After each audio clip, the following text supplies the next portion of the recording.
Gaming NBS episode 133. Three. Dun dun dun dun dun dun dun dun dun dun dun dun dun dun dun.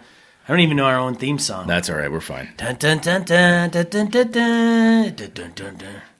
About that, sure. Why not? All right. And welcome to another episode of Gaming NBS. I'm one of your hosts, Sean. And I'm Brett. Welcome to the show. Welcome back. Glad to have people here. We are at GaryCon. GaryCon! We are in Sean's hotel room. And which one of our listeners, Yes, Sean, was kind enough to allow you to crash in his place? I invited Brett over to my hotel room. Which listener's letting you crash here? He is, but I will humbly contribute to the funding. Of course. Of Dan, who is, his bed was he's right over there. His bed is, that's where Dan sleeps. I know. He rests. It's pretty nice. That's Nobody pretty nice. gives a shit. Yeah, today's Saturday, Yes, it is. It is absolutely Saturday. the third day of the con. Yes. Unless you are a Wednesday arriver, Which I was. but the con doesn't start till Thursday, officially. Correct. So, Brett, how has your con been for GaryCon 2017? Well, last year was the first year I went to GaryCon, and this year was, I approached it much the same, where I didn't.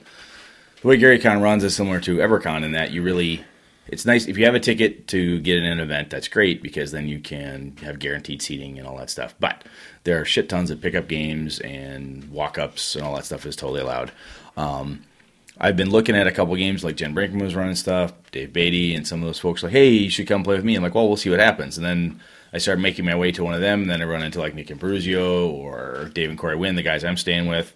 Like, hey, what's going on? Blah, blah, blah. You end up talking, or JT from Game Crafter, the guy who's doing all the tabletop event software, the same stuff I used at EverCon they're using here for the first year this year, which I guess is going pretty damn well for them, which I think has improved the overall GaryCon ticketing experience and so forth for people pre-reg and all that stuff. Yeah. But anyway, I've been super relaxed. It's just really nice. Yeah. Being able to stay up late, have a few beers, talk to people, play some Happy Salmon. Oh, my God. Yeah, that game It did not go over very well with some people. Yeah, Sean was like, we have to play Happy Salmon. I'm like, all right, fine, we'll fucking play Happy Salmon. And Beatty's like, oh, fine, I'll play this stupid game. And after about one round, you're like, oh, this is so stupid. Then you play one round and be like, oh my God, we gotta play two more. We gotta be, who wins? Best of three, best of four, or whatever. And we had a pretty good spot, like right dead center in the middle of the hotel bar floor. We were running around a table, yelling, screaming. It was fun. Yeah. Until some of the artists and a few other people came over and very politely told us to shut the fuck up. They were politer than that, but that was the general gist of it. Was like, hey, you're not the only people here. Could you calm down, guys? Yes. That is true. Yeah. But the cool part about conventions this size is it's like Gamehole or EverCon, GaryCon, even QCC when I was out with Phil, Chris, and Bob in New York. The the nice piece there is that it's small enough where you can hang out with people, have lunch, just see what's going on. Chris Steele is here, and Chris and I just we went to the seminar together that Satine Phoenix and one of her partners was doing around live streaming the games that they do. They're talking about some of the pitfalls and the equipment they're using and all that stuff. And then from there, we're both like, man, we're pretty hungry. And then we had dinner together. That was kind of cool.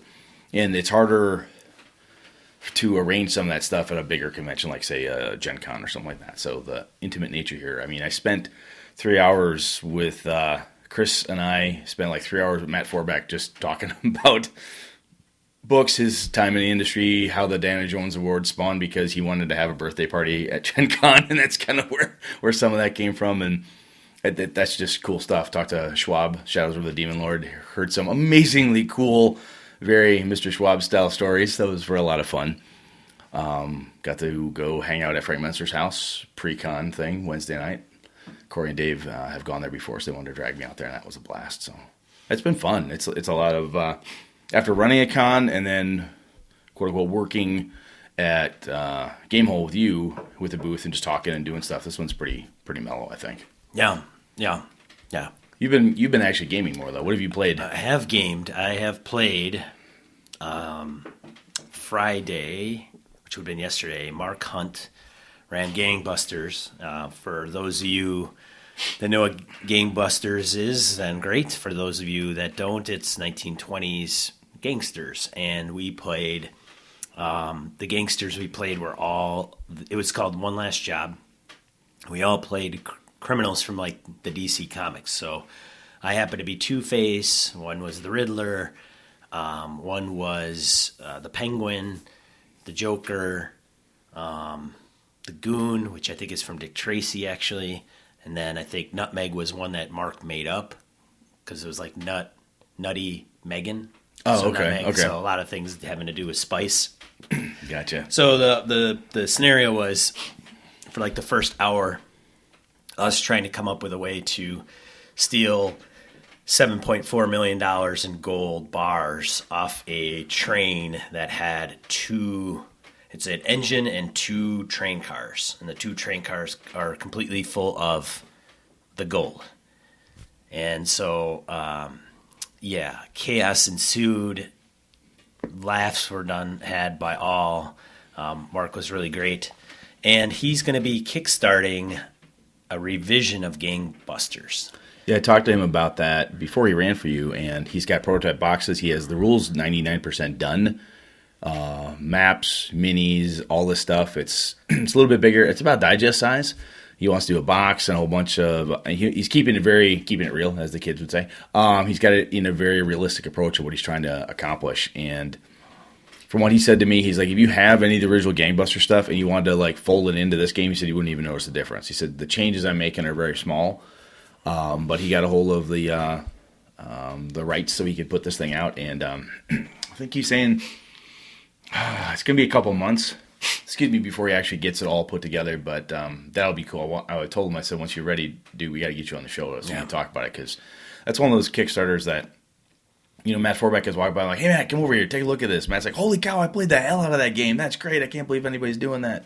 And those are some of the things that at these type of cons you can run into people doing those things. Mm-hmm. And everybody is more than happy to talk about the really cool creative thing. So, right. But Mark is just a great guy, and talk about a dude who knows that game in and out. He's the master of that stuff. It's really good. Played that, and then played Savage Worlds. Before that, I played Savage Worlds, Weird Wars, Korea, and Frank ran that. Frank Millard, I believe, is his last name.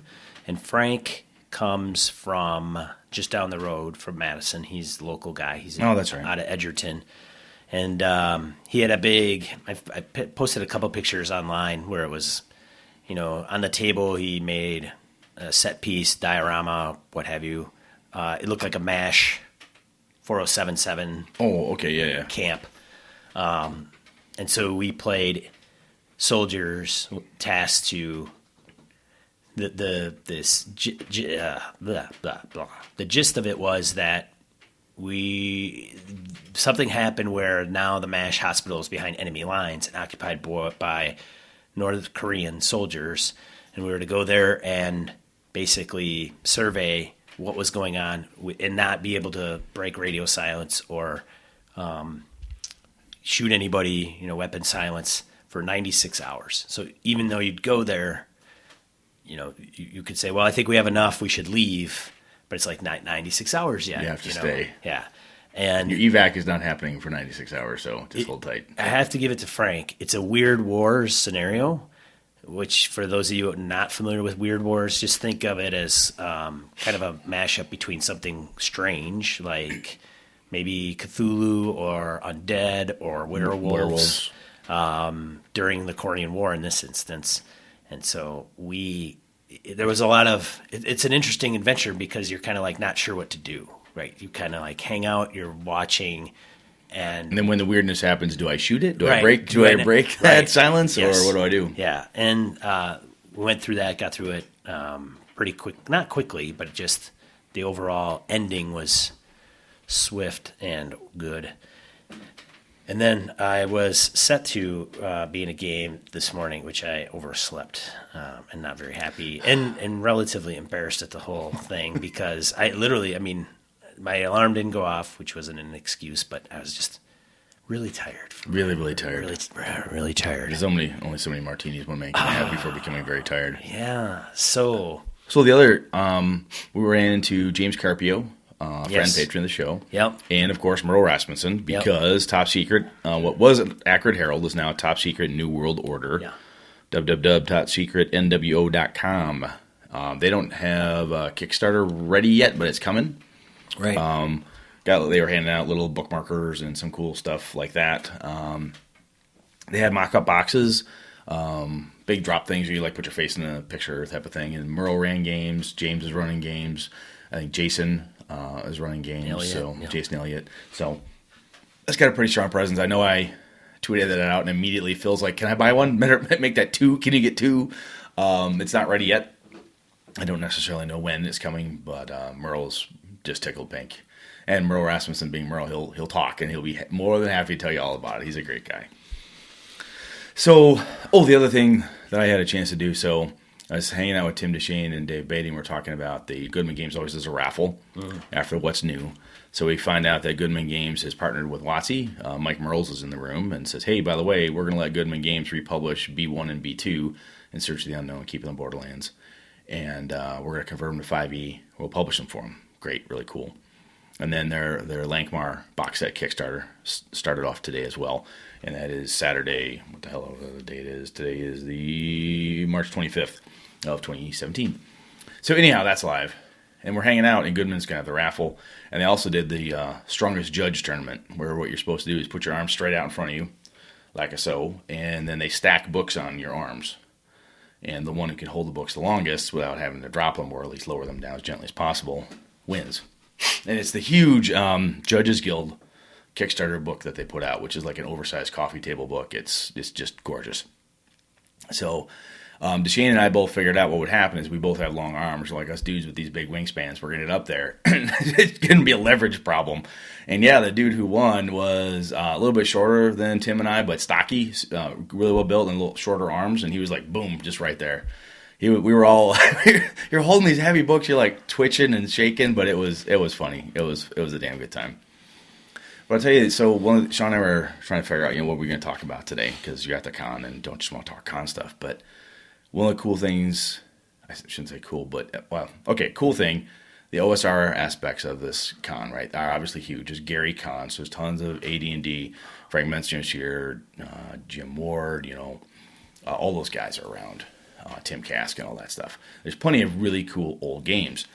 And it's interesting because there are a ton of people that I know online and who listen to us, and other ones are like, "Oh, I know, I play Blades in the Dark, or I play Night Witches, or we do a lot of other types of games." And I know this, we all know D&D's the big, 8,000-pound gorilla or whatever it is, but there's a ton of people here who have no idea what Blades in the Dark is. They're like, they know Shadowrun, but not a lot of them play it. Jimmy and Doc are running, and Jimmy's running some Shadowrun, and he doesn't get the same size tables that an Adventurers League table would. No, he typically fills. Does he fill his? He fills his tables, but he's not. He doesn't have a room of Shadowrun players, right? Yeah, like the Adventurers League does. So it's interesting. I'll be sitting there talking to some of the DCC crowd, and we'll be just talking about different games and stuff, and I'll be like, "Oh yeah, that's a lot like, Savage Worlds put out a thing about Lankmar too. That's kind of going out there. I've been tempted by that." And they're like, "Savage Worlds did Lankmar?" And I'm like, "Yeah, Savage Worlds has Lankmar." Say, "Oh, I didn't know they did anything other than like Deadlands." It's funny that the hobby it's not segregated but it is very groups. You've got people into a thing, and they're more than happy to be in there. It's kind of interesting that you can be into OSR games. There's enough coolness going on. Like Eric Tenkar's here, so from Tenkar's Tavern, he's got his Swords and Wizardry stuff and Swords and Wizardry Light going down. There's tons of attention and stuff happening at that booth, and people are all into this. Like, hey, this is the latest, greatest thing. And some of them may be well aware of other game systems that are going on, but they're really, really into just this thing. Right. And that's kind of it. From a nostalgia perspective, that's kind of cool. Yeah. But I think it's also interesting that those of us who are playing other games and so on, when you come to a convention like this, I think the best way to get players for those games is the pickup games. Mm-hmm. Or say, hey, you want to try this thing? You're in between games. Hey, you want to try something different? Then sit down and give it a go. Versus if you put it on the books. From talking to a few people, they were running. Somebody was trying to run Blades in the Dark, I think, on the books, or a couple like smaller press games, if you will, and they just couldn't get people. because no one knows what that is. I came to GaryCon to play, OSR games, not here to play that newfangled crap. Yeah. And so it's got a definite feel and vibe in that direction, but there's people out there who are still interested in the other games. Ty's asking if anybody's playing DFA. What's DFA? What's DFA, Ty? I do not know DFA. Yeah, I don't know either. But anyways, let us know, Ty. And it is, and we were talking about that earlier about how, there were some tables you wouldn't get filled if it wasn't. I don't think a lot of people come here to. I mean, they're not going to come here to play Fiasco. No, it's not. Or Powered by the Apocalypse. I don't know if there's a single game on the. Now, I don't know the entire grid, but I don't know if there's a single Powered by the Apocalypse world type of game. Yeah, I don't know. Scheduled, honestly. But I mean, the designers and the authors, though, when Forbeck and Schwab, when I was lucky enough to catch those guys, were just talking, and Schwab's telling these amazingly funny stories, and you listen to him talk, you're like, oh, now I know where Shadow the Demon Lord came from. That dude, man, that dude's fun. It's all Roberts. It's all up there when it comes out. Yeah. Anyhow, it's probably made him a better person. Probably has. But they know what Fiasco is. I mean, Matt Forbeck said, oh, Fiasco, that's a great game, and we were talking about how some of those games are. Actually, I got in this discussion with Mark Hunt and Forbeck and Hobbs and a couple other guys, because of course Hobbs is here, and we said how some of those games are like advanced games. It's usually not the first role-playing game you play. Right.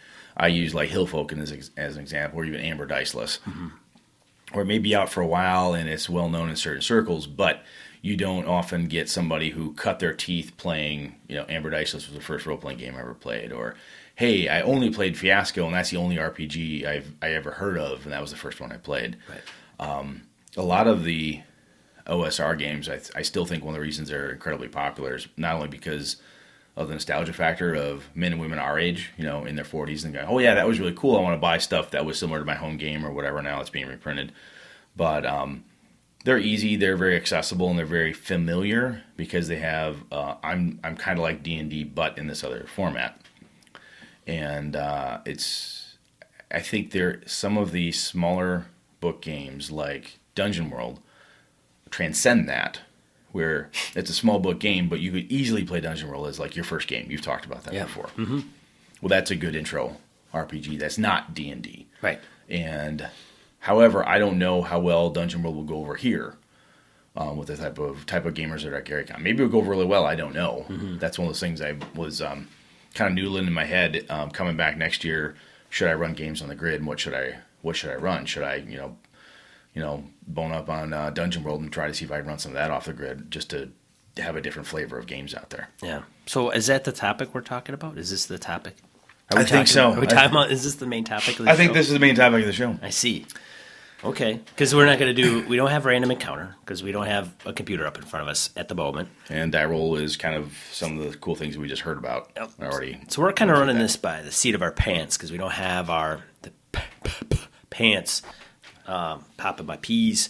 We don't have a lot of notes or a lot of stuff in front of us, because I'm not going to be able to record this on a Sunday, so we're doing it a little bit early, Sunday night. So I guess we've talked about like introing people into the hobby and stuff, mm-hmm. and popularity of different game systems. I think is OSR being very popular and GaryCon being popular and people being interested in the history of the game, where it came from, meeting some of the old guard. And I talked, Corey and Dave and we went to Frank's place, we left, and I said, it's kind of cool to go do that. Was it the most fun experience I've ever had at a con party? No. I mean, it was nice. Jason Bowman was there cooking. Apparently the guy's an amazing cook, so he made a ton of really great appetizers. He called them Wanza Porcus. They were bacon wrapped with Asiago cheese. They were amazing. And I think I ate my weight in those. Those were really good. And Jason's from Milwaukee originally. And works for Paizo and is very instrumental in the development of Pathfinder RPG. Mm-hmm. So I think the health of that piece of it, because of the type of gamers that it brings in, it's really interesting. Lots of kids here too. Tons of kids I've seen today. It's the weekend, so I'm seeing more kids now. I know Forbeck's coming back tomorrow with his quadruplets. So actually, I think all 5 of his kids are coming back. But anyway, I think it's good for the hobby to have. It's not. I don't like the division component of where you get people who are OSR versus small book, or only this and not ever that other thing. I think it is really neat, though, that you can have, if you will, a division in how conventions cater towards one perhaps than another. Well, and there's ones that are like that. Like you go to Forge Midwest Yes. in Madison, and you could run a 5e game. Nobody's going to stop you from running a 5e game. Absolutely not. But typically you go there because you're going to be either involved in a play test of a small book, small press style story type game than maybe something more traditional, or traditional is not even the right word, but something that you would play at GaryCon, right? Yeah. And then there's like a Metatopia, which I haven't been to. I don't know if they're, I honestly don't know. I know some of the people that have gone to Metatopia that are more into story games. Okay. But I don't know if Metatopia is strictly like, I don't know if that's one end of the same, right? Mm-hmm. They could just be, I like Powered by the Apocalypse games, or I like the Roach or whatever, Dread. Some of those that maybe played at a Metatopia that are just happen to be people I know that play those games that go to Metatopia, or Metatopia is actually a more heavily based story type of game convention. So kind of where while we talk about this, I was thinking, like with EverCon, I want to try to make EverCon more Gamehole Con-ish, or even Gary Con-ish. Not necessarily from the types of games, but hey, it's run better. It's more tabletop RPG board game focused than some of the other things that they've dabbled in over the last 15, 16 years. And it's interesting the number of people that will say, boy, I wish this convention had more of X, more board games, or I wish it had, somebody should be running Fiasco. I really wish they had more Shadowrun or something like that, yeah. Someone will say. Tim Verning ran Fiasco for us. Yes, he did. At Gamehole Con, so that was cool. But, and Alex has said, when I talked to him, he's like, yeah, I really wish we would have more of that. He said, and I hear people say they'd like to, and he said, my immediate response is, that was great, it's a really good idea, you should run something. Not everybody realizes that a game convention, almost every one of them, is based on you as the game master saying, hey, this con doesn't have enough of X, or I really want to play Mutant Crawl Classics. I don't see any of that here at EverCon. I'm going to run a Mutant Crawl Classics game. And I know game masters, oftentimes we are in dreadfully short supply, or at least ones that are willing to go to conventions and run these different games. But I think that, and even like at a Gen Con, right, where you have games on demand, it's kind of like a con within a con, right, because Gen Con's so fucking huge. But that is a group of people who said, you know what, we want to have more of our stuff in this space, and you have to take the initiative and go get it. So I think some folks don't necessarily go to local cons or a convention like GaryCon. Well, they're not going to have anything like this. Oh, well, that's partly because people like you or I or Sean aren't running it. And maybe it is like, well, if I do want to play Dogs in the Vineyard, I don't know anybody will ever show up to my table. Well, there's only one way to find out, right? And sometimes what you do is you tell your friends, hey, I'm going to run Dogs in the Vineyard, you come to GaryCon, you should come and play with me. And at first, I always thought, boy, that seems weird. Why would I just drag my friends to a convention to play a game with me? What happens then is I'll have 4 or 5 seats. I got 3 of my buddies to play, and then I start trying to recruit other people, actively trying to pull other people. I know Phil does this, and Senda has talked about this before, too, with conventions trying to drag people to your table. And maybe it's off book or something. But the short version is that if you really want to see these conventions change or have better, quote unquote, whatever you think is better, options, I think one of the things that we as gamers, if you're going to complain about it, you got to step up and do something about it. And I think that's just something that, like I looked at Gamehole, and I'm like, hey, we're going to do the podcasting thing here. That'll be fun. You know what we should do? We should try to get some other games going. So then when people talk to us like, hey, we know a bunch of different people who want to run different things, like Tim Verning running Fiasco. There's not a lot of Fiasco at Gamehole, but we had some of the Fiasco in our area, which was really cool because Verning took the initiative to say, I want to do this, and I know you guys will support me in that. So I think it's incumbent on those of us who really want a convention to have something.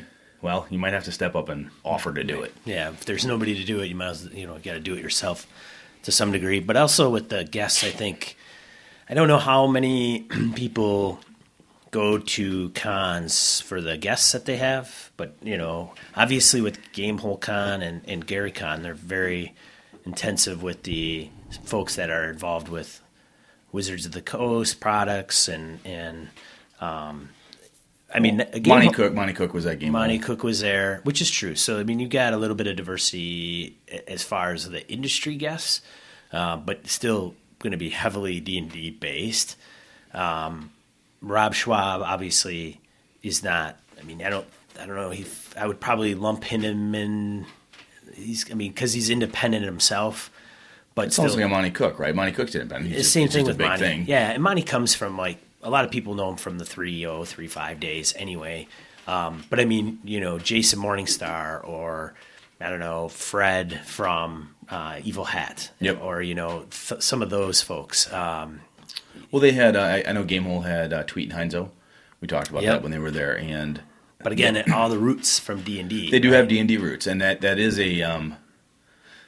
So that's true, right? If a convention does take the time to grab special guests from a certain chunk of the hobby industry, then it does tend to flavor the convention, right? Vincent Baker. That's a good point. He's a guest at cons, but he's not a guest at Gary Con. Yeah, and when I was at QCC, Mark Napick and the team there, they had now I'm losing John Wick. Sure. I forgot that. Yeah. But John, successful independent publisher, 7C, all that stuff.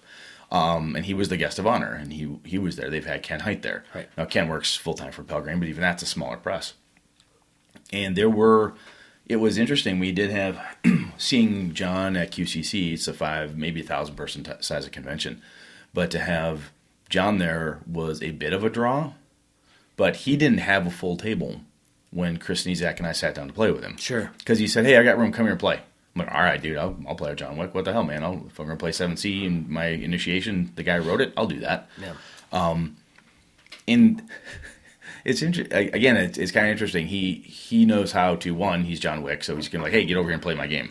He's not shy about it, and that's kind of that whole you got to pull people into it. But anyway, long way around. If a convention focuses on it's Ed Greenwood, Chris Perkins, and D&D. Oh, and here's another guy, Jonathan Tweet. Oh, but he used to be D&D, and so on. It does have that push so that if you're an attendee, you look at it and go, well, I don't know if you may not feel welcome in a way, right? Hey, I want to run Fiasco, I want to run Dread, or I'm thinking of running Dogs in the Vineyard to pick on that again. You may feel like, well, I'm obviously not going to get anybody because the convention has this bent in this direction. Yeah, there definitely is in some conventions. And it may just be because of the people that are running it. Not that's an excuse or reason, but I think it could lend itself to it. And the same with, even I think there's a con out in Colorado, and the Rocky Mountain Savages. Is it Genghis Con? Maybe. I just talked to a woman who is at Genghis not that long ago. I think it's Genghis. I don't know. But there's but they run more Savage Worlds games than Gen Con at this one. Yes. In Colorado. That's phenomenal. But they are, obviously the community is super robust there. They've had Sean Patrick Fannin there, if it is indeed that con. Yeah, it's that one. So how did it get that big there? Like, who's pushing that game? I don't know. There, in Colorado necessarily. Well, I remember talking to Alex about different guests and things. He's like, "Look, these people are a draw." He said, "Yeah, I want to have Ken Hite come. Yeah, and I want to have Robin Laws. I'd love to get some of these other people that that are well known, or Vincent Baker. It's like that'd be great. It'd be really cool to get Vincent to show up.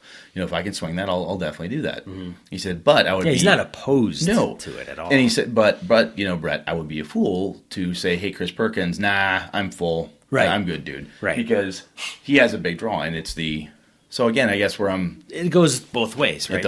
You want to have people come, and if that is an attractor, then it's a bonus. And I guess that's all I have to say about that. Geez. But I guess the main thrust of what I wanted to kind of say out loud is that I look at conventions and I'll hear people, and I had a lot of this with EverCon too, people like, you should do this, or hey, your convention should do X, or you should have Y, and I'm like, I can't do all of that. I can't run a multiplayer, BattleTech tournament. The only reason there's a big-ass BattleTech tournament here is because Chad Parrish and Dead Game Society are doing a big BattleTech tournament. Right. He offered to set that up. He went out and found sponsorship for miniatures and so forth as prizes and so on. And those are things that the men and women who are running those games, they're into that. Right. Jen Brinkman wants to run DCC. She loves it, is passionate about it. She and Bob Flatt from Florida, specifically to hang out with the Goodman guys and gals and run some DCC. Right. So it's that passion that's what's driving them there, and to proselytize, evangelize their game with everybody else. And I think that... But going into that and touching on that, I wonder, because I think people are inherently, I don't know if clannish, maybe not insular, but they tend to group together. Yeah, right. Absolutely. Common things, good or bad. So there's a sense of camaraderie or togetherness or whatever that is in the game that they play, like the main game. So Jen's a good example because she does 2 podcasts. She's been on our show. She's obviously big into DCC. Yes. Bob plays and runs Call of Cthulhu as well. So he's not, and I don't think Jen's one-dimensional by any means. No, not at all. But at the same time, she knows she's going to come here. There's going to be DCC fans, and those fans hang around together, and they know each other. And she knows that, if I go to Gary Con or North Texas RPG Con or even Gamehole, there's going to be those people there, right? So I know that's true, right? And some people are not. Well, I could talk to anybody there, right? I don't have to know anybody. I'm just going to show up. You get a guy like Brendan LaSalle, who's like one of the big right. GMs for it, and Brendan is so goddamn nice. Yeah. I mean, he'll come and talk to anybody, shoot the shit with you, hang out. Hey, you should come play my game. Hey, man, I can't fucking give it over you. You should try this. It's fun. And so one of the other fun things to do that I can mention then is to bring your own group. Right. Well, right. That's essentially kind of what's happening where, you get Dave Beatty who's doing some play testing. Hobbs is runs some OSR stuff. Obviously, he's got his podcast. So there's a little bit of overlap. But you and I can pretty much bank on a certain amount of people that enjoy a particular type of game to be at the con. Right? Yeah, if they can absolutely. get there, they're going to be there. It's more even in passing than anything like, hey, are you going to make it? Yeah or no. It's on their list, and the reason they wouldn't be able to come is because something came up on their end, or maybe they can't swing the money, to fly in because it's pricey to fly and take off days of work and travel and all that stuff. Certainly more expensive than it is for you and I to drive down here. So I think that's also might tie a little bit into it. I don't know necessarily, because I think even some of those folks will probably go to North Texas RPG Con, yes. and then they go to those 3 like Gamehole, North Texas, and Gary Con, right, are very similar in the games, the makeup of the games. I haven't been to North Texas. I heard it's more intimate. Like I don't think they have a dealer hall. I don't think they do. I do not know. I haven't been. Never been. Or it may be just tables in a hallway where vendors can kind of set up their wares on a table. I'm not quite sure. I don't think so. Somebody let us know from North Texas. But I think many of their games are out in a lobby-ish area, and then a lot of them are in conference rooms. And they have conference rooms here at Gary Con, but at North Texas, it's almost, much more into that. Its own room kind of thing is what I've heard. So I'm speaking out of my butt because I'm ignorant because I haven't been there, but that is what I have heard. And then people can call up and say, you guys don't know what the hell you're talking about again. Well, the reason a place like Gary Con becomes kind of like a haven for a DCC crowd to pick on those dudes and ladies is because those dudes and ladies love this place. They're having a good time with it, and it's very welcoming. And that crew is also kind of, like a Brendan LaSalle welcoming, like, hey, you should come and try this. This is fun. You should try it.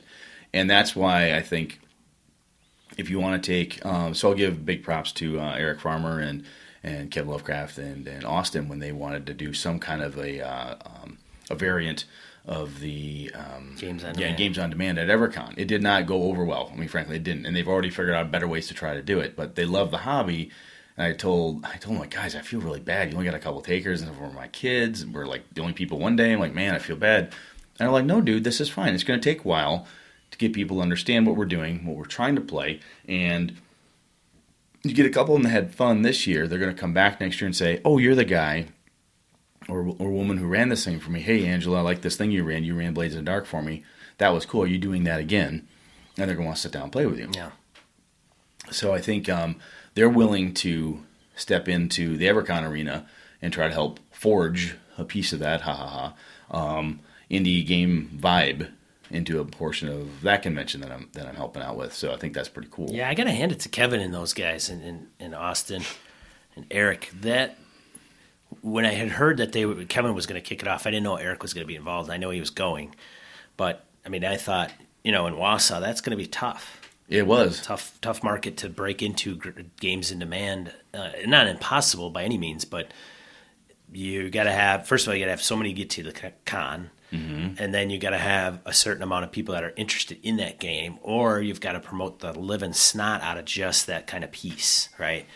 And that was the thing that Kevin talked to me about, was like, how do we better promote this thing through EverCon next year? How do we make it bigger, better? And he brought that to me, right? So as a director for EverCon, he's coming to me saying, hey, Brett, I've got some better ideas. How can we make this super sexy? Super sexy. More attractive to the guests and everything, to make it seem like it's something they want to do. And that's where folks like, again, the DCC crowd, Joseph Goodman, said, hey, I'm going to have the strongest game master, where you put your arms out, try to hold the book up. So it's a goofy thing. He does a raffle. You buy stuff, you get a ticket, it goes in, luck of the draw, you get something, you don't. But that drew a huge ass crowd in the dealer hall just around the Goodman booth while they did that for a good half an hour. It makes them stand out, saying, hey, this crowd is fun, this group of people that we're all applauding when someone wins, even when somebody, like me, like, oh, damn, I got to drop the books. I got to applause because, hey, you tried, and you lasted up to 5 books or whatever the hell I lasted up to, and that was cool. So I guess, they worked with the convention, say, hey, we're going to do this. Is this okay? And so on. And with Kevin coming to me saying, I want to try to make this better, again, he wants to improve it in that area. And get people aware that there's more games than just D&D, Pathfinder, or Call of Cthulhu. Yeah. Hey, there's some other cool stuff out there. Well, and games on demand, to be off, in fairness, it didn't start out with 100, 300, 400 people or whatever Gen Con gets now. It didn't start like that anyway. No, it couldn't have. No. It's not possible. No. So, to say that games on demand is smaller at EverCon has no bearing based other than just the fact that it hasn't been in place. Yeah, I have a 1,200 person con, and they had maybe half a dozen takers. That's not too bad right. for a brand new concept at a convention. That wasn't too bad. Right. Like, I'm sure if you even mention games on demand to somebody at GaryCon, they're not going to know. Some of them aren't going to know what that is. Mm-hmm. I'll tell you, that's actually another interesting point about conventions in general, is that there are a number of people who are huge gamers. They play their games, and some of them know a shit ton of stuff, but they don't like conventions. Right. And I was noodling on that a little bit, and perhaps a sub piece of what we've already talked about is I'm actually nervous to play at conventions because I'm worried that I'm going to fuck something up, or I'm going to be a shitty player at a table. Really? To play? So I get nervous. I don't know why. Yeah, you can just sit there, though. I don't know. Yeah, I guess I'll do it. Yeah. And so I know me. I get nervous about it. I'm like, man, I don't want to screw the game up. And if it's Jen's going to run a game, I don't want to be a douche. Brad, what the hell are you on this show for? Why? I'm a coward, man. I'm building up my self-confidence. Oh, is that what it is? Okay. All right. So write your letters of support to Dear Brett, you're okay. Brett Thanks, at man. GamingNBS.com to say, hey, little camper. So put those pants on, pull them up. You can go in there. You could totally go play a game you played before. You can go in that game. Yeah, you can roll some dice. You dumbass. Yeah, and it's not like you're new. I know. So where I'm getting at, though, is I'm like, oh, geez, well, I'm kind of busy, or I'm doing something. I got to go talk to somebody else. I was going to go hang out with somebody. I'm like, well, and then I think about that. Sorry, banging the table here. And then I think about that, and then AJ, my boy, says, boy, I'd really like to run a game at a convention someday. I said, you could run a game now. Right. Oh, I'm not old enough. I'm like, you could run a game when you're 11 next year. No, you have to be a grown-up. No, you don't. No, you don't, AJ. You could do it now. Well, what if I'm no good? So what? It's easy to say, and then you think put yourself. But then you think about it, like, man, put yourself in those shoes. and you've been playing Call of Cthulhu for 20 years with your buddies, and everyone says you're a really good game master, and you're like, well, I'm running a game in a con. You get there and you go, I don't know any of these people at this table. You know, the internal anxiety. Running a game is different. Exactly. We were talking about playing, Brett. So where I'm going, though, is that if playing, I go, man, I get a little butterflies thinking, man, okay, I gotta buckle in. I can do this. Because like with 7C, I was nervous about, oh shit, John Wick's gonna play. I'm gonna play next to Sneezak. What if I fuck up, look like an idiot? I did fine. It was fun. It was a great time. You get in there and go, and then when we tell people, we're like, hey, you should run this game at my con. That's a good idea. Can you help do it? I think the thing that I am now learning, I'm now going to, instead of looking at you saying, well, Sean, you dumbass, why don't you just run the fucking game? Instead of any attitude, I usually don't say it quite like that, but saying, hey, you should do that, is you should do that. What would it take for me to help you do that? I think that's the next step for me as somebody who's trying to organize a con. When someone gives me a really good idea, I really wish we could do some games on demand. I was very fortunate that Kevin and Austin did all the homework and figured it all out on their own. Not everybody has that. Right. So if somebody says, hey, I really think we should have some more Cypher system here. I really want to do some Numenera stuff. I got a really cool idea. Yeah, you should run that at my con. Well, okay, what do you need to do that? And I think that's where the cool thing about the interwebs is, like, if you have an idea, like I want to run it at a con, you can bounce it off of people. But I think that's another thing. If I were to come to, like when we came to Alex and said, hey, we want to be the podcast for the show, he said, that sounds great. And then we're like, waiting. He says, so what do you need? Oh, well, what we think that would be, can we have a booth? That sounds good. Can we have some tables? Yeah, sure, we can cut some tables. Yeah, we can do this. People are willing to work with you, and sometimes as the con organizer may forget to say, hey, what can I do to help you? But it doesn't hurt to come up with ideas. Say, I'd like to run, let's say, a Numenera campaign, a big one. I'd like to run it like a 3-parter all day Saturday. Can I do that? Yeah, talk to me more about that. Bring ideas to the convention people. Now, granted, at a place like a Gen Con, which me, and 60,000 are our closest friends, probably harder to do. At your smaller conventions, I know from personal experience, it's not that hard to do something kind of special like that, or something that might be a little bit different than you'd find at a different convention, by bringing it up and then coming with ideas. Some of your ideas may get shot down because the convention organizer's like, no, sorry, you can't have water gun fights. I'm sorry, that's not going to happen. No Nerf guns either, because we can't allow that. But here's what you could do: X, Y, or Z instead. So I think that's another way for people who have ideas of what they'd like to see at a convention. One, you got to get past being nervous. It's going to be tough. Right. You got to do it, and then try to figure out ways to make it the most comfortable possible. If you've never run a game at a con before, and the first thing you want to do is run a massive start at 8 a.m. on Thursday and close down at midnight on Sunday, massive campaign, it might be a little rough for you. Right. Take it, run a 2-hour game, don't run a 4-hour game. Right. Yeah, you can run a 2-hour game. Absolutely. It's that thing where you can get in for 2 hours. Like, woo, that was fun. Short 1-page adventure, just bang right through it. So, anyway, I think that's, do you got anything else? No, but I think we're going to have to talk about you playing, Brett. I think we're going to have to talk about your phobia. My phobia. Your reluctance. I know. You can't screw up as a player. I mean, yeah, there's knuckleheads at tables that do dumb shit sometimes, but you know what? It's a con game. It's not a big deal.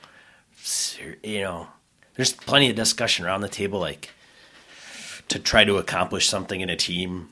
Frankly, you sometimes sit there like our gangbusters, man. We could have planned that heist for all 4 hours. I told Mark that. I told that to Mark. I'm like, Mark, you're not running anything now. We're just going to sit here and talk about how we're going to do this heist, and then 4 hours will be over and we're done.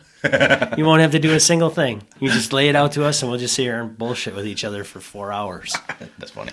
So, but yeah, I think we wrapped that up at a little bit more informal pace than we typically. That's funny, informal for us. That's hilarious.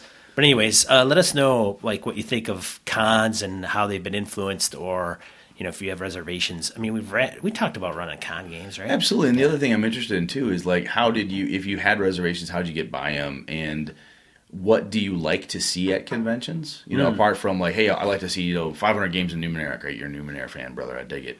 But what do you like to see? What makes a con cool to you? What would draw you to one? That's interesting, I think. And the other piece is when you did finally break into game mastering at a con or playing your first game at a con, how did that experience go? Did you have a bad experience? And if so, how'd you get over it? Or did you have a great experience and it just hooked you for life? I'm curious in those things because I'm seeing the people around the conventions here in this small little local Midwestern community. We'll see a bunch of the same guys from Iowa, Chicago area, Minnesota, Michigan will come around. And you end up being friends with these men and women. It's really cool. And I hear their stories, but we got a lot of really cool listeners. I'm just curious as to what everybody else out there has accomplished or run into. All right. Well, this has been another Gaming and BS show sponsored by Gamehole Con. Get to GameholeCon.com, register. It's the first weekend in November each year in Madison, Wisconsin. We will be there in full force. It's a great gaming convention. I'm sure they're growing again. Mm-hmm. And you can find out what they have going on as far as guests. They will send out emails. They don't spam you. But you can get some... True Dungeon will be there again. Yep. It's going to be... Mark Miller from Travelers coming back. Mark Miller's going to be coming back. Who knows who else is going to join the list of... Yeah, speaking of special guests to draw people in, Mark Miller from Traveler. I mean, he's right. He's no Chris Perkins, but there's still a lot of Traveler fans. He's been around for probably longer than Chris Perkins. I'm pretty sure he has. Yeah, and so... otherwise, I think that is it. We'll wrap it up. I'm one of your hosts, Sean. And I'm Brett. Good night and good game and all. This episode of Gaming and BS brought to you with the help from the following patrons. Christian Sexy Voice Serrano, Kevin Lovecraft, Joe Swick, Brett's Biggest Fan, Jeff Rademacher, Forrest Aguirre, Mark Anthony Benedetti, Bruce Cunnington, Eric Jeppesen, Andy Hall, Sean Nicholson, Tim Jensen, Chris Steele, Knights of the Night Crew, Palladian, Jason Blaylock, Remy Bilodeau, Jason Hobbs, Wayne Humphrey, James Carpio, Pure Mongrel, Lord Tentacle, Corey Johnston, Eric Tankar, Brandon Barnes, Mark Tasaka, Brett Pazinski, Tim Shorts, Chad Knight, Dan LaValle, C.W. Mellencamp, Nicholas Abruzzo, Victor Wyatt, Craig Huber, Eli Kurtz, The Lost Sailor, Graham Miner, Todd McGowan, Roger Braslett, Misdirected Mark Productions, Old School DM, Jason, Christopher Gray, Tabletop Game Talk Podcast, Stephen Brett, Dragonspawn, Evan Harrison Cass, Finolf, Ray Otis, Mirko Froelich, Eileen Barnes, Tony Sugarloaf Baker, Jared Rasher, Jared Lytle, Todd Crapper, Michael Parker, and Jim Fitzpatrick. Woo! For the cost of a coffee shop coffee, you can support the show for an entire month. Consider going to gamingandbs.com/Patreon. That's Patreon. Thank you, patrons. Thank you, listeners. This has been a Litterbox Studio production.